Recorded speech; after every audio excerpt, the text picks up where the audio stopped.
Hi ಎಲ್ಲರಿಗೂ, ಇವತ್ತಿನ recipe ಬಂದು ವೆಜ್ ಪಲಾವ್. ಅದಕ್ಕೆ ಅಂದ್ಬಿಟ್ಟು ನಾನು ಈ ಎಲ್ಲ ಇಂಗ್ರೀಡಿಯೆಂಟ್ಸ್ ಕೂಡ ರೆಡಿ ಮಾಡಿ ಇಟ್ಕೊಂಡಿದ್ದೀನಿ.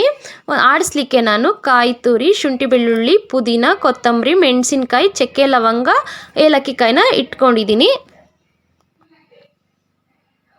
ಒಂದು ಪಾತ್ರೆಯಲ್ಲಿ ಎಣ್ಣೆ ಕಾಯಕ್ಕಿಟ್ಟು ಅದಕ್ಕೆ ಈರುಳ್ಳಿ ಮತ್ತು ಅರಿಶಿನದ ಪುಡಿನ ಹಾಕಿ ಚೆನ್ನಾಗಿ ಫ್ರೈ ತೊಗೋತೀನಿ. ಇದು ಫ್ರೈ ಆದಮೇಲೆ ನಾನು ಇದಕ್ಕೆ ಆ್ಯಡ್ ಮಾಡ್ತಿರೋ ತರಕಾರೀಸ್ ಬಂದ್ಬಿಟ್ಟು ಕ್ಯಾರೆಟ್, ಬೀನ್ಸು, ಗೆಡ್ಡೆಕೋಸು ಮತ್ತು ನೆನೆಸಿಟ್ಟಿರೋ ಬಟಾಣಿನ ಹಾಕಿ ಒಂದೊಳ್ಳೆ ಫ್ರೈ ಮಾಡೋಣ. ಇದು ಫ್ರೈ ಆದಮೇಲೆ ಆಡಿಸಿರೋ ಮಿಶ್ರಣನ ಹಾಕಿ ಚಿಕ್ಕ ಚಿಕ್ಕ ಟೊಮೊಟೊನ ಸ್ಲೈಸ್ ಮಾಡಿ ಹಾಕ್ಕೋತೀನಿ.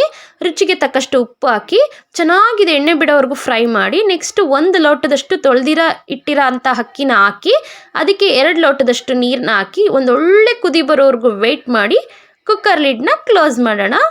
ಇದು ಕುಕ್ಕರ್ನ 3 ವಿಷಿಲ್ ತೆಗಿತೀನಿ. ನೆಕ್ಸ್ಟ್ ಇದಕ್ಕೆ ಸೈಡಲ್ಲಿ ಬಂದು 1/4 ಲೀಟ್ರ್ ಆಗೋಷ್ಟು ಮೊಸರಿದೆ.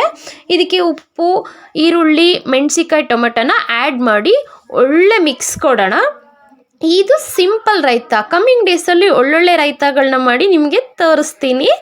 ಈ ಪಲಾವ್ಗೆ ಈ ರೈತ ಸಾಕಾಗುತ್ತೆ. ಅದಕ್ಕೋಸ್ಕರ ಈಗ ಕುಕ್ಕರ್ ಆರಿದೆ. ಇದು ಹೇಗಾಗಿದೆ ನೋಡೋಣ. ಇದು ಒಂದು ಮಿಕ್ಸ್ ಕೊಟ್ಟು ನೆಕ್ಸ್ಟ್ ಇದನ್ನು ಸರ್ವಿಂಗ್ ಪ್ಲೇಟ್ಗೆ ಸರ್ವ್ ಮಾಡ್ಕೊಬೋದು. ಕೆಲ್ಸಕ್ಕೆ ಹೋಗೋ ಅಂಥ ಹೆಣ್ಮಕ್ಳಿಗೆ ಇದು ಎಷ್ಟು ಬೇಗ ಮಾಡೋ ಅಂಥ ರೆಸಿಪಿ ಅಂದರೆ ತುಂಬ ಬೇಗ ಆಗುತ್ತೆ. ನನ್ನ ವಿಡಿಯೋ ನೋಡಿ ಸಪೋರ್ಟ್ ಮಾಡ್ತಿರೋ ನಿಮ್ಮೆಲ್ರಿಗೂ ತುಂಬ ಥ್ಯಾಂಕ್ಸ್. ಹಾಗೆ ಲೈಕ್ ಮಾಡಿ, ಸಬ್ಸ್ಕ್ರೈಬ್ ಮಾಡಿ, ಶೇರ್ ಮಾಡಿ. Thank you friends. Bye bye.